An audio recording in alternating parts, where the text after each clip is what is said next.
Informative, educational, objective, inclusive, comprehensive. This is Progress Report. Updates and conversations from the Government Information Service.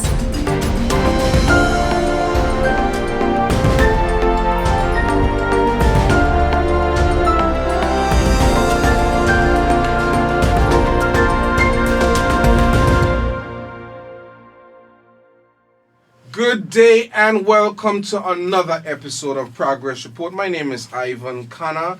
I am again here with my lovely co-host, the star of the show, the producer of the show, everything of the show, Miss Gleniva Hodge. And we have with us in studio today the man Powell. John Powell or John C? John Powell Lake. John Powell Lake. That stems from a little conversation before we started recording, but we'll probably get into that. And today is World AIDS Day. And it's International World AIDS Day. And it's absolutely fitting, man, to have you here, an advocate among so much more. I mean, I don't want to start talking because I'll probably rehash some of the jokes we just had. But we're going to talk about ACAN, we're going to talk about your life story, we're going to talk about your passions and all these type of things today. Fittingly so, right, Gleniva? I completely agree. This is one of those interviews that I am looking forward to because I think there's so much information that we can learn and get from Mr. Lake Powell. And let's just get right into it. Let's deep dive right into it. So I think everybody knows, but you must know Progress Report is aired on major radio stations. It's on the government YouTube page. It's on every streaming platform. So internationally, this will be heard. So while everybody knows you, you're going to spread a little further today. So tell people who you are, what you represent, and what you do. My name is John C. Lake, affectionately known as Powell. I'm an advocate for HIV and AIDS. I was diagnosed over a number of years. I can record when there was no medication. I should take 48 tablets for a day. But it keep break down and keep breaking down and taking one tablet now. But HIV is a stigma. And one of the things that what made me an advocate, when I went to Washington, D.C., I realized that I had to come back to Angola to help my people, even though it was a stigma, and I pronounced my status HIV positive. Yes, there was some silent stigma, but as the years go by, going from workshops and learning how to deal with the issues and how to deal with life, then I continue. And then after coming back over the years, going to ROS workshops, international conferences, I had 14 World International Scholarship, and going to various conferences. So I decided, okay, I will form a group to help the people of Angola and sensitize the public and strengthen the network, which is CRN plus the Caribbean Regional Network for people living with HIV. Okay. And that day, 2006, on World AIDS Day, I formed the organization, and we went into different settings. And Mrs. Linda Banks and Ken Hodge, the Honorable Ken Hodge, they come together in the different groups, and it was named by both of them the Angola Community Action Network. So I did not really name the organization. Okay. And we're going from strength to strength. But when it comes to HIV and AIDS, it's a very serious stigma. I went through a lot over the years, and after forming the group, people come, people go, people come with their own different motive. But I'm so glad that I was able to change some of the dynamics, and then after contract prostate, went on to Antigua and did radiation, came back and formed a support group in Antigua and Barbuda, which is called the Breast Friends. Until then, we went on to had different meetings and had contact, collaboration with the Eastern Caribbean Cancer Center, and then the Ministry of Health, Mount St. John Medical Center. So those were the partners that we had. And also we had Fox Chase Cancer Center came here to Angola to sensitize the public. 2017, they came to Angola. Number of persons did not even know the status for HIV, and some did not know the status for cancer. So those are some of the things that we've done already. Our main mandate is community outreach. Okay. And going out in the community is a lot of information out there. Right. But people still have that silent stigma. But stigma is so broad because you might be stigmatized in what you might be doing. Right. And this young lady might be stigmatized because of what she might be doing in her personal life or in a public setting. Yeah. But stigma and discrimination today is one of the most significant day in my life. World AIDS Day. I could never forget when I formed this organization. I've lost a number of peers. On the 1st of January, that was one of my saddest things in life. I got infected in Tortola. And when the doctor told me that I was HIV positive, everything was done on the 1st. I said, well, Doc, how long I have to live? Wow. Doctor said, cancer and people just going down the drain. And I want to tell you, listen, I used to drink like 3 times a day, drunk, sleep, wake up, because I know I'm dead. So all these challenges I went through even before I began to get medication, and I must say, thank God for Angola.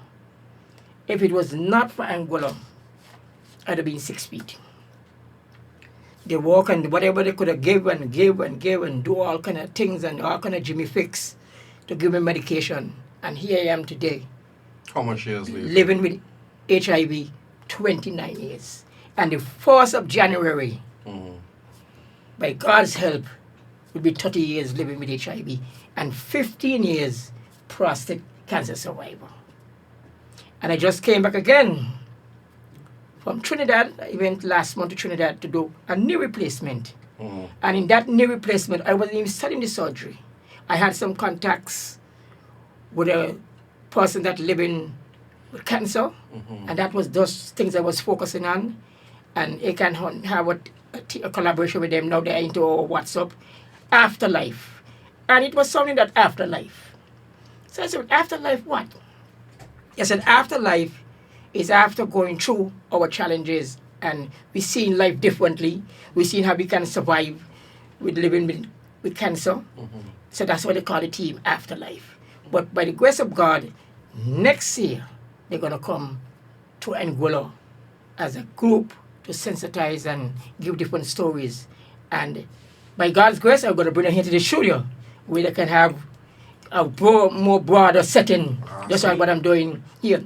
We look forward to that, and having them here. And not only that, it'll be mixed, because my people from Antigua and Barbuda is going to come too. And not only that, when they come here, we doesn't only just do committee outreach, we do panel discussions. And what they do, one of the things that they did here is follow up. Follow up with persons that live, because persons like me and many others who went to Antigua, they come and do follow up. And one of the things I find very strange is that persons who went to Colombia, I'm not touching hard on any institute, but I have a very serious thing when it comes to health, because I have a passion for health. And when persons go to Colombia, there's no follow-up. So when the doctors them came from Antigua, is then we realize how much people went to Colombia. So from 2017, after they had the lockdown, nobody couldn't travel. Right. So 2021, when the things started to open a little bit, they came to Anguilla. Problems again. Persons didn't have a status. So all these things I've been doing from 2006 until present now. This is our 16 years anniversary, and we had a what you call condom demonstration. And the condom demonstration is sad to say that some people don't even know how to put on the condom on a model. We have the model, and then we had also a condom shower. And I guess maybe you would want to know what is a condom shower. I was about to ask. Ivan, do You know? can ask. You can ask. Yeah, you can ask. So please tell us and our listening audience, viewing audience, what is a condom shower? The condom shower is an educational program with our counterparts from French and Dutch St. Martin. Okay. They brought it to Anguilla because their partner was in Akan. And the condom shower is like, you have a lot of plaster here. So this here and this here. So if you get most of these here, you're positive. Okay. And if you get 2 of these, you're between the border, like I said, you need to know you're at high risk. Okay. So you need to, because sometimes you test for HIV, but there's a high risk. And showing you now all these different beads that you might have with your hair. You know, they saying, so who have the most beads? And you know, it's frightening that, you know, when they brought it to Anguilla, some people panic. You know that, and they were doing it with some peas, and so who have the most? And then some persons who had the less, they had a yeast infection. So all those things is what happened with the condom shower. So these are some of the things that we adopted and we sort of brought it back. So this is basically testing to know your status. Yes. Now if I don't want to cut you off, but Ask me any question you want. Go long deep. Don't hold back nothing. okay, like if we're being honest, there's a level of promiscuity on the island that might be a bit concerning. If we're being honest, young, old, in between. You remember even Jai that was recently here. She talked about some of those things, and we can see. Let's not shy away from it.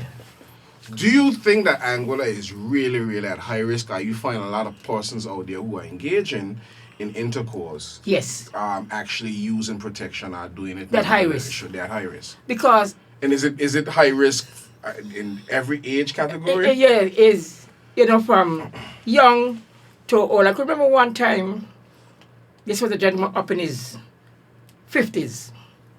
And he said, Paul, boy, I take a chance, you know. How this thing work? I said, what do you mean how it work? He said, boy, I ain't feeling too good, you know. I said, well, you age, why you don't use a condom? He said, boy, I don't like condom. Come back to me the next day. He said, I ain't feeling good. I feel a burning. I said, you have a yeast infection, but you can contract HIV. I said, anyway. He said, but I want to go by the hospital or by the doctor, they make body chat. I said, let's go St. Martin. And one of the jokes that I got is that after they could tell him, you know, he has a yeast infection. So when it comes to the HIV now, they're telling me negative. Oh God, Paul, you mean to say I got a thing like you? Wow. And you know, it was so frightening that he left from Anguilla and go all the way to St. Martin with his head full. They had another professional person again, who right here in Anguilla was making a baby. And she wanted me to follow her to the lab to test. She was supposed to get back the results in a certain time. And she was calling, and the same thing happened when they told her she was negative.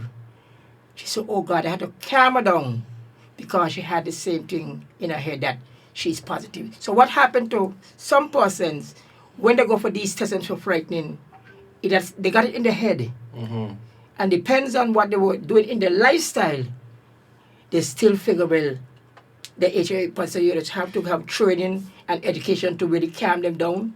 I mean, sometimes you have to give them a cup of tea. I was actually going to ask, because it is a life-changing situation. And it's why it's so important to know your status. But knowing your status and going through the process of knowing your status can be anxiety inducing if you are living a certain lifestyle. And no matter how safe you try to be, Yeah. we know that condoms are 99.999% Effective. effective. But there's always the one chance that something may have happened. And so persons tend to have negative feelings towards this. What exists currently in terms of being able to offer some sort of counseling, being able to calm persons down when they're going through the process of Yeah. testing? Yeah, that is very important. That is one of the things that we learn as a peer educator. I'm qualifying that in terms of counseling. You sit with a person and then you start a conversation. Sometimes it depends on the person. You say, you ask, well, are you active? X, Y, Z. You know, so you start from there. Are you active? So be the case. What you're doing? When was the last? So. If you protect yourself from so, and then by counseling them. So and then after you give them the results, before you give them the results, you counsel them.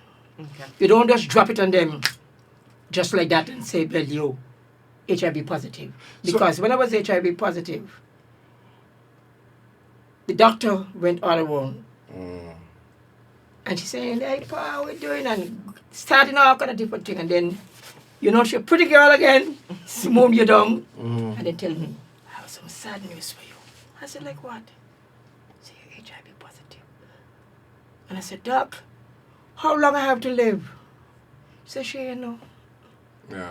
So, you know, you have to be trained in this. But I would say that Angola has come a long way, different to some countries, because and everybody more or less like family itself. Even though there's a stigma, everybody get to know. And the most important thing that I felt comfortable telling people HIV positive, even going to schools and tell persons that I'm HIV positive. I've been to conferences where everybody's sitting and only one person in that session say I'm HIV positive, even though we have conferences and we have our peers. That's the hardest thing for them to say. But I mean, and I'm listening to you, and I'm just Magic Johnson. That was a big thing when. But I don't hear persons dying from being HIV positive These days. these days. Like, so there's advancement in medication. Yes. There's a lot that has happened. So there's this hope. So is it that people don't know that life expectancy with this has improved? Is it that they now figure I'm not gonna get a woman, I can't get a man, and that stuff has changed? What is it? I actually like that you went there because prior to this, I was asking. We know that medication exists for persons living with HIV and AIDS. And the advancements that where medicine has taken us over the past few years. I know you spoke about moving from some 48 tablets to keep you alive, and now you're on one. But beyond the medication that exists for persons who are living with HIV and AIDS, there's also medication for persons who are partners Yes. of persons living with HIV and AIDS. Really? Yeah, and Yes. so I do know about PrEP. That's right. And PrEP is one of those medications that if your partner Hold on, has time been... out. Let's go. What's PrEP? That's the name that I know it as. Maybe Mr. Lay can tell us what is PrEP. What happened is that it's a medication that you take Uh-huh. with your partner itself. And one of the things that, too, is that it is really high risk. All like me now, I'm undetectable. But it's so strange that if you test my blood, you see it undetectable. But if I do a rapid test, you see it come up with the 2 lines that I'm HIV positive. So there's a rapid test. There's a rapid test for me. Is Because- that rapid test available in Anguilla? Yes. And where can persons... And at the chronic disease unit, Okay. you can get it. You can go there, and they have persons there you can speak with. So right there, where they're doing the COVID tests, you can go there And you have the sign out there so you can go and do your HIV test. They have a special room. You go inside in a few minutes. You're good to go. So And- it's easily available for anybody anybody. to know their status in Yes, and Angola. even some persons who is pregnant, they normally come there and they take the HIV test to make sure that it's okay and what have you. Knowing where we stand as a country, would you say? I know you're. Just take the advocate hat off if you can. 'Cause Yes. I know- but would you tell the regular Joe out there to get tested and know their status? Yes, it's very important because when I got infected, that's why you see these nice, pretty girls I see, dark skin, heavy, and if I tell you something you believe, everybody was telling me, this woman is HIV positive. And you say nah. But she's so pretty Oh Jesus. that I am looking, I see nothing that's showing that. And I get to see what fooling us when it comes to the female or whatever it is, or the gender, Right. is that I say, but wait, she ain't HIV positive. So I see her taking this amount of tablets. So I asked her, what are these tablets for? Say monthly. And I take it just like that. And then when they had this outreach program, following my friends, couple of years after, she went and she went to the States, and then she never told me that she was HIV positive. And what I want to say here, because treatment is available in Anguilla, forget about being an advocate. Yeah. You can go with any female and you use a condom and she don't tell you her status because you just, she ain't gonna tell you, let's say you're partying or whatever, but you want to say, well, Yeah. boy, I gotta know. Yeah. But she's just like me, but she never tell you. So this is something that can happen across the board, both male or female, because they are prevention. And when it comes to prevention, women take care of condoms much more better than men. Yeah. A man got it in his pocketbook in the car. And the he car, all Then over. to dry. Then to dry. Big cracker. But fix your face. Fix your face. You say dry. And then you wonder why it got holes. And it expired in your back pocket for 3 years. Yeah. And so then they ain't really checking to see that it expired. But women here in Anguilla is much more braver than the men. I can prove that. So if you think that women is not protecting themselves, because when we doing our sessions, and there was a certain place, and I was giving her condoms. She said she got one. And then when I giving them out, when some of the ladies come up and I giving them, I say to myself, at least these ladies smart. But the men them know because the workplace having men, but the men is still holding back. And I said anyway, put them in the back room, like who want take out. Right. And then, but the ladies right there, Thank you kindly. Yeah. Yeah. and the ladies them and the men blushing, but the ladies ain't blushing You're right. because they ain't taking a chance. Right. So you see, over the years, women is really protecting themselves, and when women have a condom, they take care of them just like, like they're taking care of themselves. Yeah. But men just radical.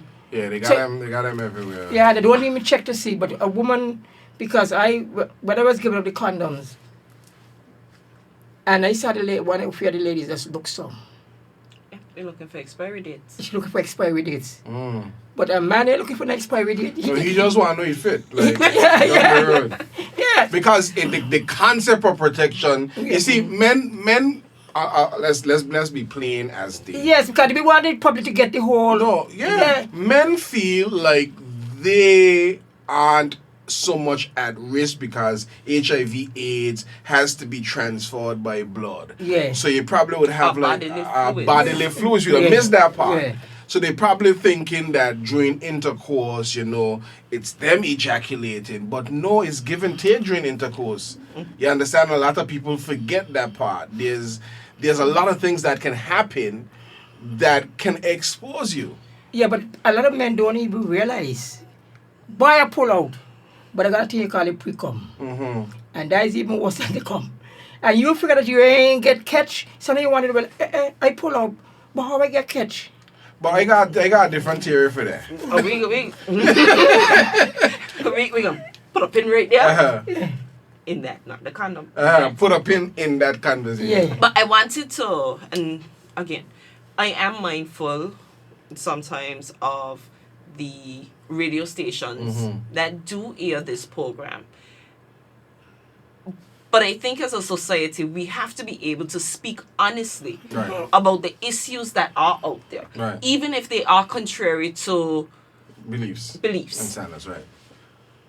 Do you think that one of the reasons that this stigma still exists is, back in the 80s, 70s, when HIV and AIDS first became very prevalent, the idea that it was only spread amongst gay men. Men, and I'm going to be very technical, and for the Anguillian public, Mr. Lake and myself, in different settings, we would have been exposed to a lot of training as it relates to HIV and AIDS. And I wanted to differentiate because I know a lot of times in our minds Yeah. that there's a difference between gay men and men who have sex with men. Right. And we're not going to have that educational session today. But I just want to state that during those times, it was more prevalent in either gay men or men that have sex with men. And that is based on the nature of that intercourse. Right. Now, that intercourse also happens in heterosexual relationships. Yeah. That also increases Right. the possibility Very high risk, yeah. for a high risk that type of engagement. And so knowing the proper use of a condom, knowing how to use a condom, ensuring that you use a condom every time and for every interaction Yeah. is very, very important. But And if I may, when you say every interaction, I think one of the things that you should mention too is if you have Yes. several interactions within one session, exactly. That's what I was please saying. use a new different and fresh condom. Yes. Yes. You know, we have some condoms that there's damps you can spread over the vagina. Yes. And I was demonstrating in some of the areas, but some persons know about it. Right. But one of the things that men don't educated about, they will go and have oral sex. And then after having the oral sex, then they go now and use the condom. So that's why you see that they try to use some different things in place and not realizing that you can get infected by body fluids with oral sex. And then you say you use it. Boy, I just use a condom, but where else you did it? But that's the problem with men. Yes. I mean, let's be honest. That's Yeah. the problem with man. Listen here, and we are risk takers. They had this meme one time where they say why women live longer than men. Like for instance, they had this guy. You remember the meme? yes, They had I this know guy exactly what you mean. painting a building, but he and his friend were balancing out body weights. There's nothing beneath them. They ain't got a parachute. They ain't got a rope. Men are risk takers. Yes. Naturally, men are risk takers, and we feel we're invincible, and we feel like we're indispensable. Let's be real. But the truth of the matter is, You're not. we're not. We're human. Yeah. And I think men need to recognize that. We talked about cancer and doing your status for that as well, with Mrs. Gomes and all these type of things. But men just generally don't want to have these hard conversations. And not only that, to stick a pin, because everything is bad because you have HIV and cancer, HIV, and that's why they said it's no chronic diseases. Now, most men, if you tell them that the prostate is enlarging, but they're saying they don't want to, they have to feed the anal. So most men who know that they have prostate, and some of them go to late stages after saying, well, you come from, you might do the blood work. Because normally sometimes when we go coupons, persons go to the lab and they do so when they do realize PSA now test. the PSA, you know what happened? Some of them No, well, they're going to tell you, well, the prostate is enlarged. And they refuse to look the word care. Yeah. And by not doing that,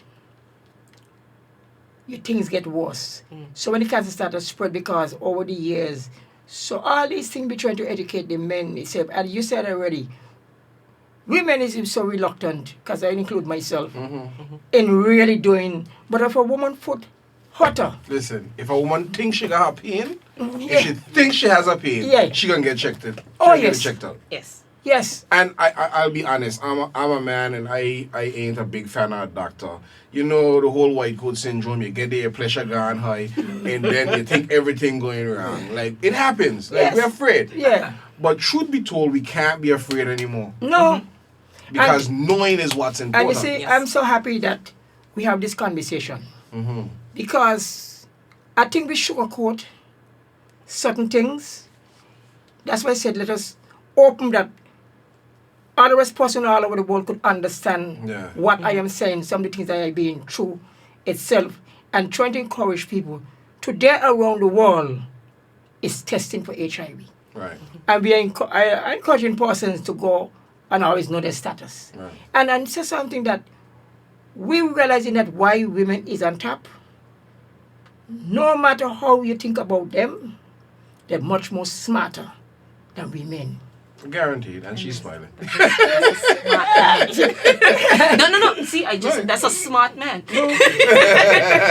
Not only that, and you know, it is long I want really to get out. Then today's world is they're showing us that ACAD is now 16 years, and we do a lot of different things in the community in terms of community outreach, and it's things like these we need to really come out, and by this conversation, whoever might be here across the world will be able to break the barrier that they have. Yeah. And I'm not here because I just want to come and say, well, I'm HIV positive.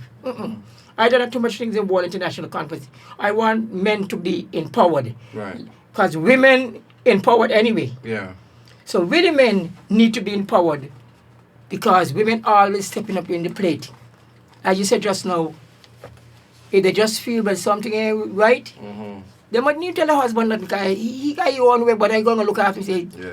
So, but I think... If a woman wake up and her left nostril black, she checking everything on her left side. She checking And for the right. stroke. Yeah. She checking for everything on her left. Then she got on to the right. She can call her sister, somebody and say, girl, I feel this way this morning. They often have the conversation. A man gonna go down the road, buy a Eno, go drink. If he got a pain in his stomach. Yeah. I say, but I need to drink some tea. We blame everything on gas. And that might not be the case. Yeah. Like, we got to, as men, understand that. To be entirely honest, I have a thought, and I don't know if those listening you guys in the room would agree with me. But I think that culturally, we have caused not the degradation, for the lack of a better word, but we have caused men to be on the decline in a lot of areas. We celebrate this stud-like behavior. You want 10, 15 women.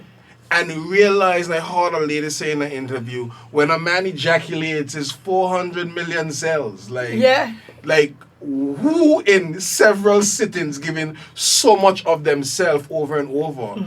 If you look at the basics biology of it, me in my limited thinking, that cannot be sustainable for anybody. No. So when you're out running woman, even if you're a running woman, I keep telling young fellas that I start to fear them, and they're happy when they start getting some, as we would say colloquially. And I'm like, bro, this is something you can't kill. Like, slow down. And they feel because they're young and they're virile, Yes. they can go and they can go. And I have a concern about that because what's going to happen?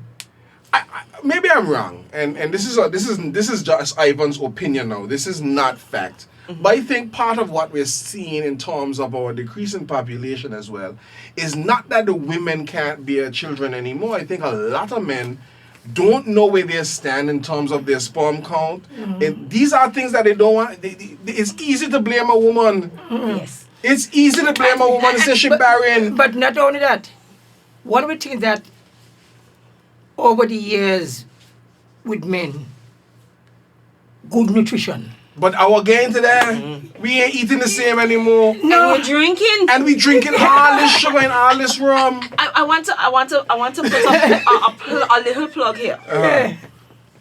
Because we're speaking about HIV, we're speaking about AIDS, knowing your status, being responsible, condom use. But a lot of times, if our men and women, because I'm not going to leave anybody out, Right.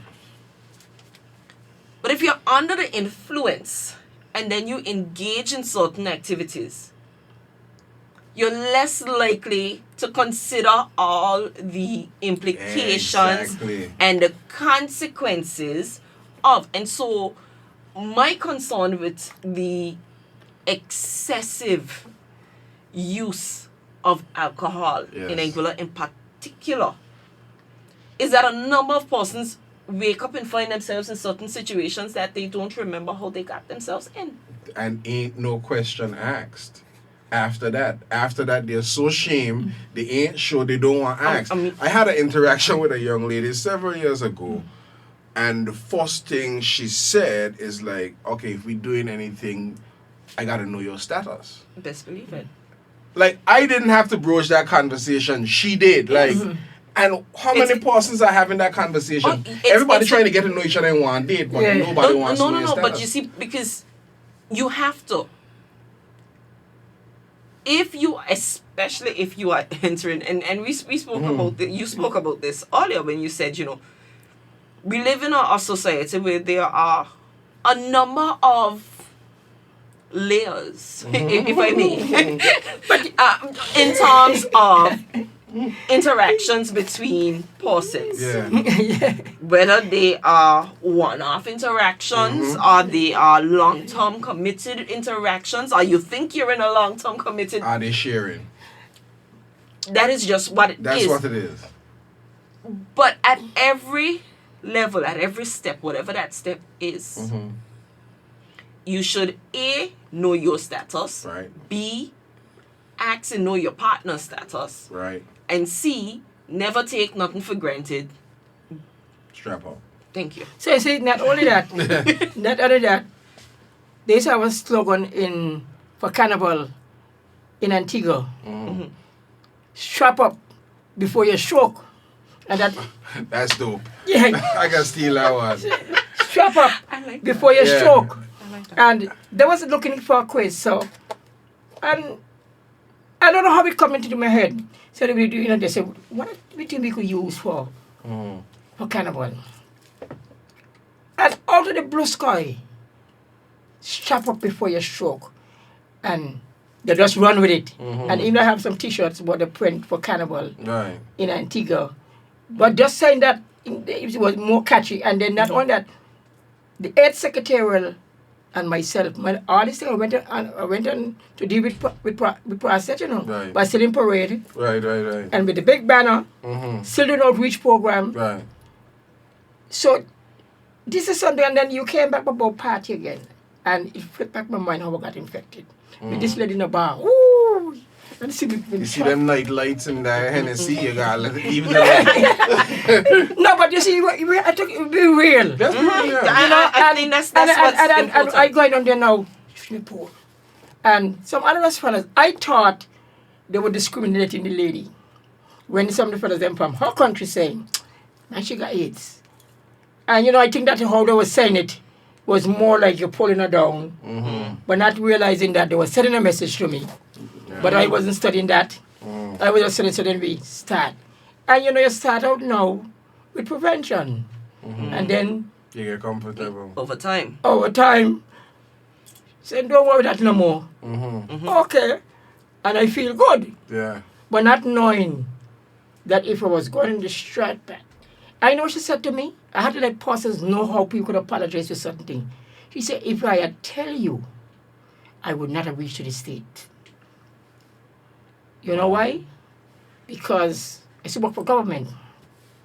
And the embassy people used to come to Tortolo. So I went to a cocktail party. And I met the embassy people. And we speak and thing and everything. And she got an indefinite visa. Man, From the time she get a visa. Oh. Straight states. You stop. Oh. You stop right there. So I want to I want to take that somewhere else. Shield up. No. I want to take that somewhere Yeah. else. Uh-huh. Because I'm listening to this and I'm thinking, how unfair is that? Extremely. To know your status, to know that you are HIV positive, and to not share that with your partner or partners. Do you think more should be done legislatively? Where you the person, the wronged person, I should say, has the ability to seek some sort of Damages compensation. compensation. That's the word. From a partner not being honest about their status. What is your take on something like that? Well, there's legislation there, but as I said already before, is that if I'm talking about maybe, let me put it in two-fold message. If you're married and I bring home the virus to you, sometimes depends on what job you might be doing. Yeah. You don't want nobody in the public domain to know your husband bring home HIV to you. Yeah, everybody quiet about So this. everybody, so even though we have a legislation there, it's nothing. But I know some serious things happen in other West countries that where women, while the husband was sleeping, they damage him, and he comes off, however it was, knowing that he was dead because he was one part of the country, and she was in another part, and go home and infect his wife, and she deal with him while he was sleeping. Is this a case of like Lorena Babette? You just read too much. Go ahead, carry on. So you see, so when we talk about legislation, there are some persons they take the law in their hand, In their hands, yeah. but because of how it happened, the person was just set free because he came off like the woman is premeditated. You know, so she not conscious of what she would, because you could imagine that even for here itself, that if your husband might infect you, But not to not cut only you that, off. what might happen? Let's first say as a small society that we have here, and the wife know she can go someplace else without anybody knowing her status. She leave Yeah. and she gone. Yeah. Because I have known what I'm saying, because I've known some of those things happen right here in Anguilla. That person, the wife just left and he said, my wife gone, went to, say she going school. But she ain't going to school. She leave. So it's so many different things. And what we're saying here today is that we're trying to educate persons in the world because things still happening. And you know something? Yeah. You see this lockdown what we had? It played a lot of damage worldwide because persons had a lot of time for fun, so much violence, Abuse and so much things happen. And I know for a fact that things happen to persons because, you know, I have a lot of contacts all over different places, and some person will call me and ask me for advice. I say, well, we can live a happy life because the damage don't happen. So what you do? Person might go away from the boyfriend, Right. or some of them might leave the country itself. So it's a lot of things that we is happening here over the years, and even with this all these lockdown, abuse with pregnancy, things happen, and because of confidentiality, which play a very big role, it goes under the bench. So today is a very important day that we're trying to educate persons what can happen. Just like how we have the condom, what we have here is a condom shower, you know. This is an information session. Yeah. It is letting What we have focus here, on- just like what we had. So all this is a condom shower. So we just trying to educate the public. I share some experience, and you share yours and your opinion. So what we're doing here in this little setting is a condom shower. So you're coming back to what I want to say. They said this is a condom shower. We're trying to educate people for World AIDS Day. how to protect yourself, not only from HIV, from pregnancy. So all you gotta do is try to make sure. But women is so very so smart with a lot of things. They always protect themselves. But go ahead, Wendy. Go ahead. I just kind of wanted to tie all of that in because, you know, we were saying before in terms of knowing your status, and I think it is important that even if you are in a committed relationship, a marriage, Know your status. it is still important that you get checked regularly and know your status. Because as much as we want to think otherwise about our own union, Yeah. there are enough stories out there that everyone, once you're engaging in sexual activity, you should be checked regularly and know your status, because I think that's important. One of the questions I wanted really quickly, Ivan, was to ask, I know right within this region that in some countries, if persons are diagnosed as HIV positive or with AIDS, they are shunned by the community. The entire family is shut out from the rest of their villages and no one wants to interact with them. What has been your experience as someone living with HIV for almost 30 years? You say come January. So in 1 month, you will be speaking about someone speaking as someone living with HIV for almost 30 years. What has been your personal experience One of the with stigma? personal things that I see with stigma is that, for me, education was the key. And education is very important, and how you accept the information that you get. So every time I go to a conference and seeing my peers cannot speak out to say, well, look, I'm positive in whatever setting it might be, or depends on job set what you might be into, and you're shutting yourself. And most persons who you see had certain type of jobs and they die, it's just because the stigma killed them. You know, they just can't release it, and when they go to work, they're uncomfortable. And if, let's say, you might just pass, and your cousin watching me, and because I'm making jokes with you in the workplace, but because of what happened to you, you block out now, but your cousin seeing Paul watching you, and your cousin interacting, but then because of what happened to you, you're just king. I'm going to go in the religious part now. I can remember I was in St. Martin on the radio and talking about, it was a testing, because there's a lot of testing on the French and Dutch side.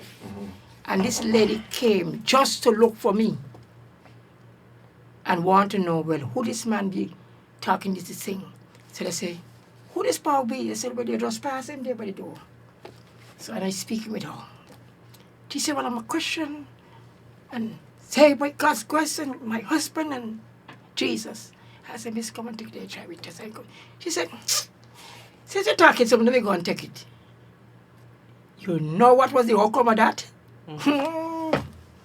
It's a back room. We had to open and take that woman out. That woman was HIV positive. But then, even though you had the rapid test, you had to go down to the hospital. So now I had to leave the session and go by the hospital with her and try to comfort her and give her some of my experience. So it's a lot happening. And you see, our society is so small, is that it takes a lot of courage and hope for you to tell anybody in this little Angola that you're HIV positive. Right. Because, for instance, look at us here. Everybody knows you. Everybody knows you because, you know, you... No, everybody knows that they don't know me. This progress report, this is her show. I am like nobody, pal. So, by something happened to you, and not only that, you know cancer is a stigma.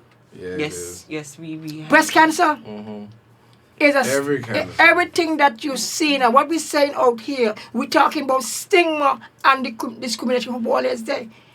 Because if a woman has to remove her two breasts. Mm-hmm. Her husband has to be educated. Very true. He has to empower. But this was the pleasure of my wife. Mm-hmm. This was the pleasure of my girlfriend. Mm-hmm. So I have to be there for her. But when you watch her and you realize now, and you know sometimes now they have this thing like Brazil where you can do things. And all of a sudden, that love just vanish. And sometimes we ask ourselves the question, why sometimes some persons go through certain things with health, but you don't know what is happening in the household. Yeah. And sometimes a man and then children. Up to some day ago, a lady was saying something to me. And I want to tell you all how things happen with it. When a mother is trying to encourage her child in terms of behavior, she said to her mother that, I don't have to tell you where you're going. My friends don't tell their mother not where they're going. And she You calm down, Gleneva, because I see you turn around and watch me already. Gleneva don't do well with stuff like that.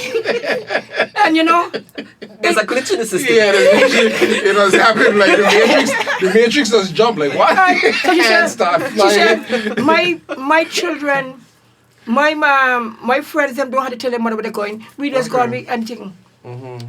And she turned to her mother. Cancer ain't kill you, but I will kill you. Just like that. No, that can't happen.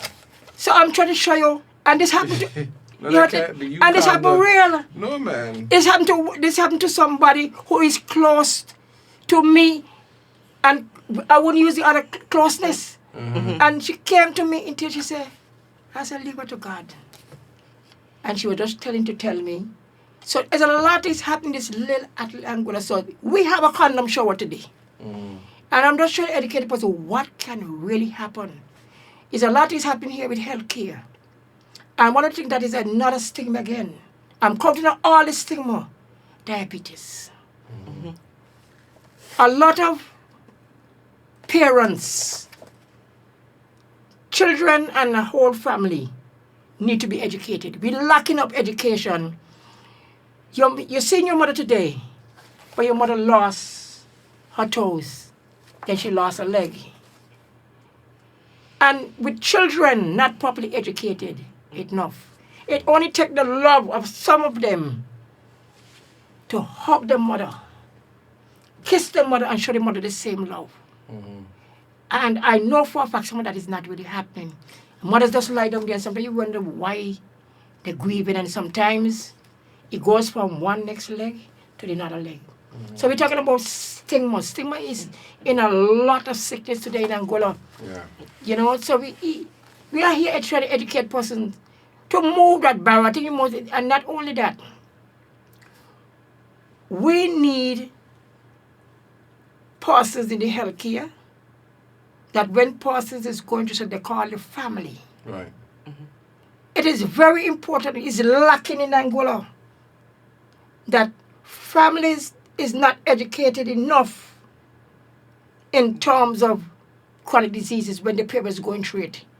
So some of you men, and not only that, some women when they go through the menopause, or some women when they have like life-threatening illnesses, they can't function like how they should function. So there's no education. Even sometimes the man, where is the love? So we're winding down, right? But you hit a very, very tall and hard nail on the head there just now.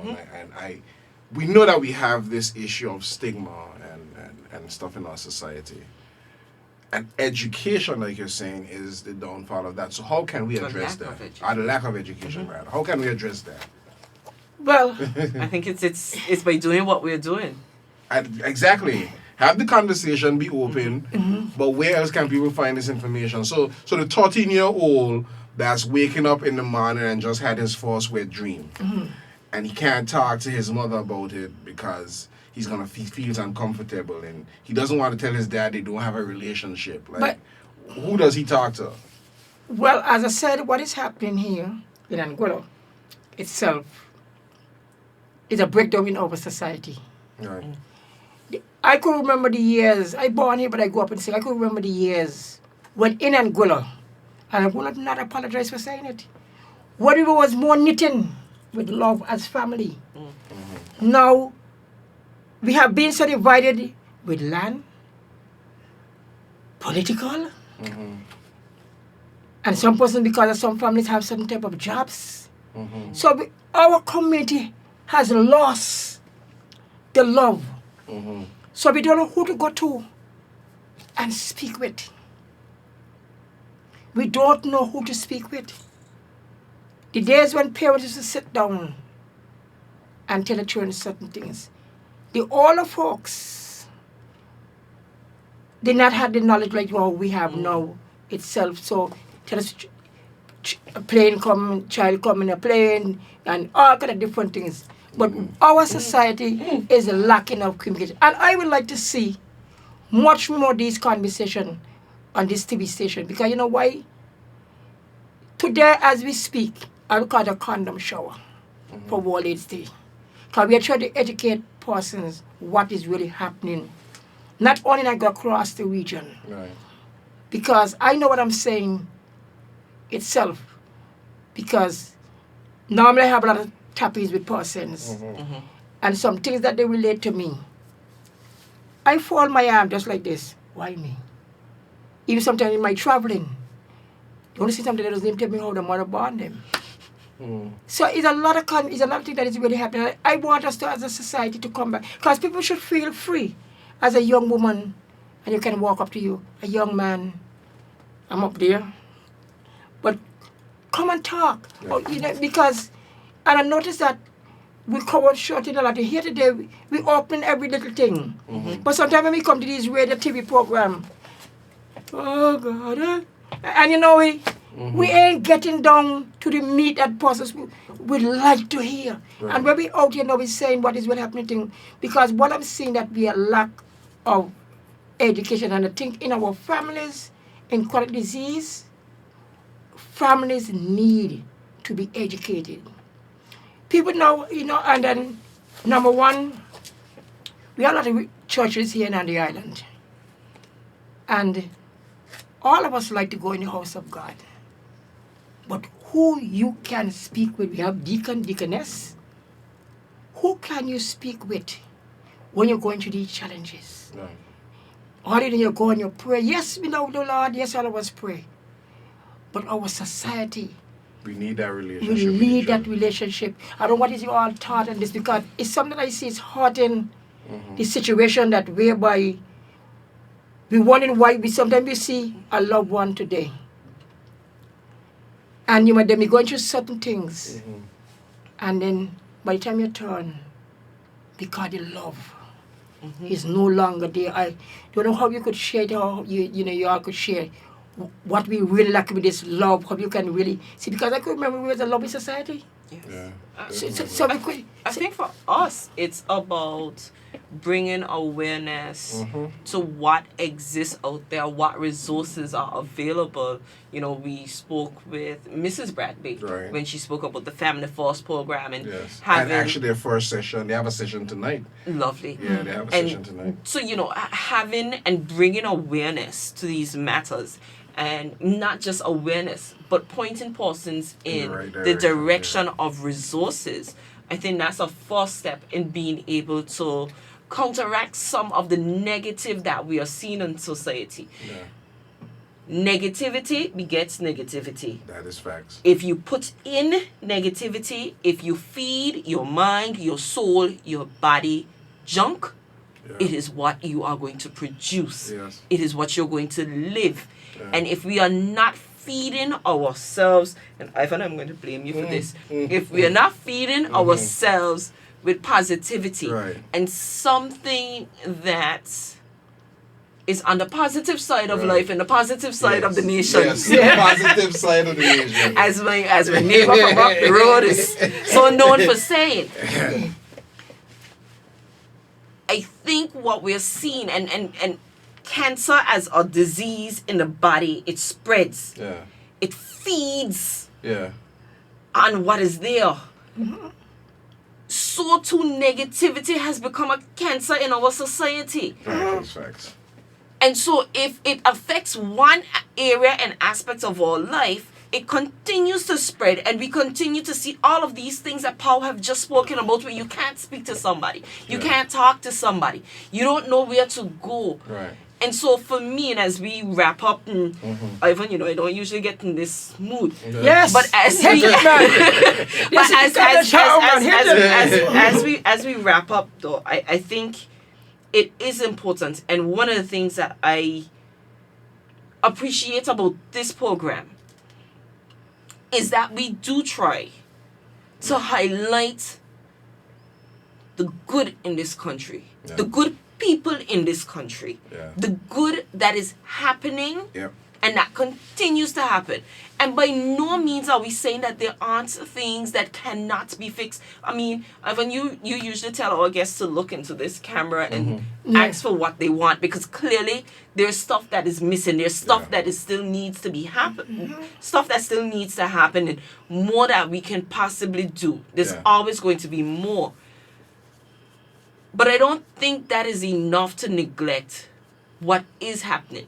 And what is happening, let me see, is not simply happening because of any elected person. No.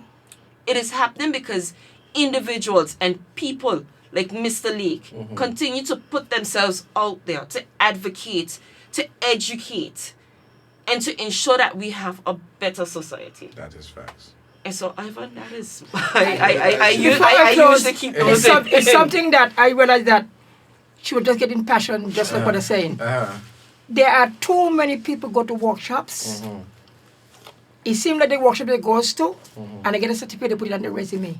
We have a lot of persons here that go to workshops with terms of psychosocial support. Where are them today? Exactly. So when we're talking about our people that we have here, those persons were given psychosocial support. We haven't even heard them come together as a group with all the happenings with healthcare. And but yet then they have certificates. Yes, psychosocial support. So who you supporting? Yourself. Well. So we are saying here in Angola, I'm seeing so much workshops I've gone to. And all we hear is psychosocial support. Where are them today? They're going to come out. Yes. On that note, they're going to come out. And we're going to find a way to get them out. We're going to find a way to get them out. Ladies and gentlemen, this has been another excellent episode of Progress Report. But my mind is drawn back to SAFE. For this reason, 7233. Yes. I think that's the root of what one root of what we're facing here, an outlet for persons to talk and actually have these conversations. Confidentially, you can call SAFE, SAFE, from your phone, toll free, no charge. You don't have to have credit on your phone to dial 7233. There's nothing in front of it. There's nothing in front of it. There's no 582497, nothing. It can be called from a phone number, a landline, Digicel. Listen, even try a carrier pigeon if you want to talk to somebody, because I think that's going to help us to at least start to open up and get where we need to be. Mr. Lake Powell, it has been a pleasure. It has been a pleasure. There's an open invitation for you to come back. Sorry, this is your show. You want to tell him that? No, you go right ahead, because I think I always enjoy when our guests have invited themselves back. And he did that already. So goes without saying. Are you know something? This is not a coincidence. Some people might not know how I think about her a lot. I always speak with her. So we have a tight knitting. Okay. So it's not... wait, stop right there, because I've been telling everybody on the show that Glenn even know everybody. She involved in everything. I'm going to leave that there. We're not going to touch that today. Today is World AIDS Day. Go out, get tested, know your status. Anything you're going through, you want somebody to talk to, do that today, 7233. And again, this has been Progress Report, updates and conversations from the Government Information Service. Thank you for listening.